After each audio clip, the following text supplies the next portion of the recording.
ঈদের নামাজের পরে সবচাইতে আল্লাহ তাআলার কাছে প্রিয় ইবাদত হচ্ছে প্রাণীর রক্ত প্রবাহিত করে দেওয়া।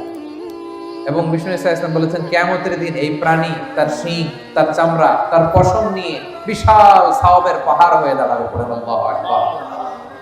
এজন্য হুজ্জাজ বাইতুল্লাহ যারা হজে আছেন, আল্লাহ তাআলা তাদের হজকে কবুল করুন।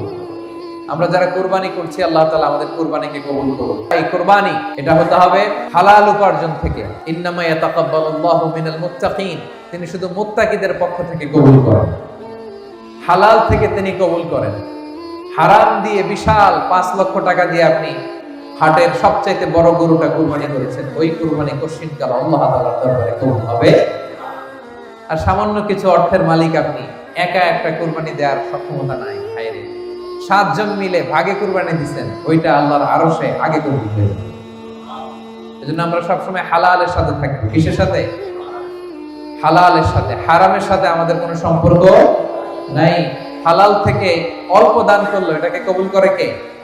আর হারাম থেকে কোটি কোটি টাকা দান করলো সে দান আল্লাহর দরবারে কবুল হয় না।